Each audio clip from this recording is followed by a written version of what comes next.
ایک مرتبہ حضرت ابی بن کعب رضی اللہ تعالیٰ عنہ حضور اقدس صلی اللہ علیہ وآلہ وسلم کی خدمت میں حاضر ہوئے اور عرض کیا کہ یا رسول اللہ صلی اللہ علیہ وآلہ وسلم، میں آپ کے اوپر کثرت سے درود بھیجنا چاہتا ہوں، اور میں نے اپنی دعاؤں کے لیے، اپنے وظائف کے لیے جو وہ روزانہ کی بنیاد پر کیا کرتے تھے اس کے لیے ایک وقت مقرر کر رکھا ہے، ایک مخصوص وقت ہے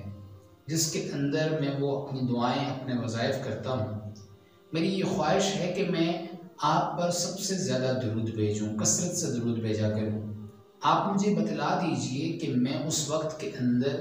کتنا وقت آپ پر درود بھیجنے کے لیے مقرر کر دوں۔ حضور اقدس صلی اللہ علیہ وآلہ وسلم نے ارشاد فرمایا کہ آپ کو اختیار ہے جتنا آپ کا جی چاہے۔ تو حضرت ابی بن کعب رضی اللہ تعالیٰ عنہ نے کہا کہ 1/4 وقت کیا میں اس کے لیے مختص کر دوں؟ حضور نے ارشاد فرمایا تمہیں اس چیز کا اختیار ہے، مگر تم اس میں زیادتی کر دو،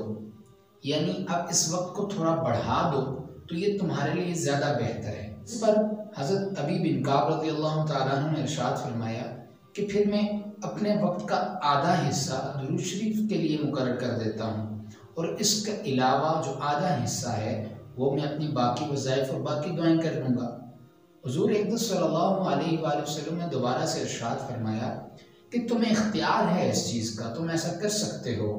لیکن اگر تم اپنا وقت درود شریف پر زیادہ لگاؤ، تھوڑا اور بڑھا دو تو یہ تمہارے لیے اور بھی بہتر ہے۔ تو اس پر حضرت ابی بن کعب رضی اللہ تعالیٰ عنہ نے ارشاد فرمایا کہ میں 3 حصے جو ہیں وہ درود شریف کے لیے مقرر کر دیتا ہوں، اور 1 حصہ جو ہے باقی اپنے وظائف کے لیے مقرر کر دیتا ہوں، تو کیا ایسا بہتر ہے؟ تو حضور نے فرمایا کہ تمہیں اس چیز کا بھی اختیار ہے،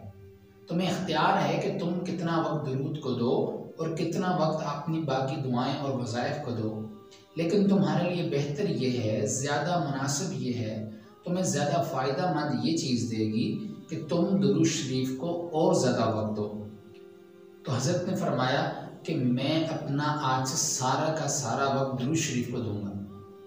اس پر حضور اکرم صلی اللہ علیہ وسلم نے ارشاد فرمایا کہ اگر تم ایسا کر لو گے تو اللہ رب العزت تمہاری باقی ساری چیزوں کی کفالت کریں گے۔ اس بات سے ہمیں معلوم ہوتا ہے کہ جو شخص اپنی ہر قسم کی ضرورت کے لیے، حاجت کے لیے درود شریف کو اپنا وظیفہ بنا لیتا ہے تو اللہ رب العزت اس مصیبت سے، اس حاجت سے اور اس پریشانی سے اس انسان کو نکال لیتے ہیں۔ اسی طریقے سے ایک دوسری حدیث قدسی کے اندر آتا ہے کہ جو شخص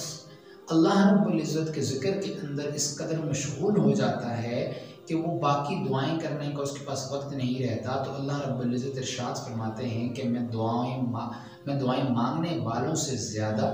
اس شخص کو عطا کرتا ہوں جو ذکر کی وجہ سے مجھ سے کوئی اور دعا نہیں مانگ سکتا۔ اس لیے کہ جو شخص کان اللہ تعالیٰ کا ہو جاتا ہے، وکان لہو، تو اللہ رب العزت اس شخص کا ہو جاتا ہے۔ مطلب یہ ہوتا ہے کہ اللہ رب العزت اس شخص کی کفالت کرتے ہیں،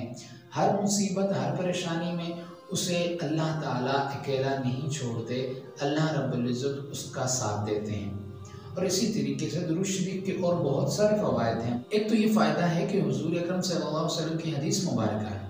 کہ جو شخص 1 مرتبہ حضور پر درود پڑھتا ہے تو اللہ رب العزت اس کے پر 10 مرتبہ رحمتیں فرماتے ہیں۔ اور ایک رحمت اگر انسان کو مل جائے،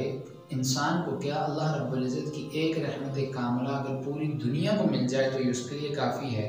چاہے جائے کہ انسان کو 1 مرتبہ درود شریف پڑھنے پر 10 مرتبہ رحمتیں ملیں، اور جب انسان دور سے حضور پر درود بھیجتا ہے تو حضور اکرم صلی اللہ علیہ وسلم تک یہ درود پہنچایا جاتا ہے، اور جب حضور کے پاس، روضہ اقدس کے پاس کھڑے ہو کے اس درود کو پڑھا جاتا ہے تو حضور اقدس صلی اللہ علیہ وآلہ وسلم اس درود کا جواب دیتے ہیں، سلام کا جواب دیتے ہیں۔ اور 1 مرتبہ ہماری کسی آواز پر حضور اقدس صلی اللہ علیہ وآلہ وسلم ہمیں جواب دے دیں، یہ ہمارے لیے کتنی بڑی نعمت ہے، کتنے بڑے اعزاز کی بات ہے۔ چاہے جائے کہ ہمارا وہاں پر نام پکارا جائے، ہمارے والد کا نام پکارا جائے، اور کہا جائے کہ فلاں بن فلاں نے آپ صلی اللہ علیہ وسلم پر درود پڑھا ہے، اور اسی طرح ہم جتنی بھی دعائیں مانگتے ہیں حضور اقدس صلی اللہ علیہ وسلم کے اوپر اگر درود نہیں پڑھتے تو حضرت عمر رضی اللہ تعالیٰ عنہ ارشاد فرماتے ہیں کہ ایسی دعائیں موقوف رہتی ہیں قبول ہونے کے لیے، کہ جب تک انسان درود نہیں پڑھتا تو دعائیں قبول نہیں ہوتی۔ جو انسان دعا کے شروع کے اندر اور دعا کے آخر کے اندر درود پڑھ لیتا ہے تو اللہ رب العزت اس دعا کو قبول فرما لیتے ہیں۔ یہ اس لیے ہوتا ہے کہ درود ابراہیمی یا کوئی بھی درود جو حضور اکرم صلی اللہ علیہ وسلم پر پڑھا جائے وہ ایک مقبول شدہ عبادت ہے۔ ہمیں نہیں پتہ ہم نے جو نماز پڑھی ہے وہ قبول ہوئی ہے نہیں، ہمیں نہیں معلوم ہم نے جو روزہ رکھا وہ قبول ہوا ہے کہ نہیں، لیکن اللہ رب العزت کی طرف سے کچھ ایسی عبادات ہیں جو قبول ہو چکی ہیں، جنہیں حضور اقدس صلی اللہ علیہ وآلہ وسلم قبول کروا کر چلے جا چکے ہیں۔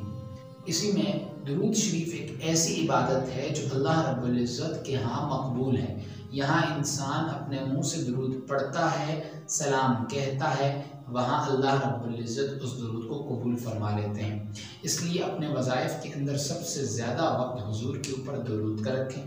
چھوٹا درود پڑھیں، چاہے صلی اللہ علیہ وآلہ وسلم یہ درود پڑھ لیں، لیکن اس کی کثرت زیادہ ہو، کہ جب انسان درود شریف کثرت سے پڑھتا ہے تو جیسا کہ ہم نے ابھی حدیث شریف میں سنا، حضور نے فرمایا کہ تمہاری باقی تمام چیزوں کی کفالت اللہ رب العزت کے ذمہ ہے، اللہ رب العزت اس میں آپ کی کفالت کریں گے۔ اللہ ہم سب کو حضور پر درود شریف پڑھنے کی توفیق عطا فرمائے۔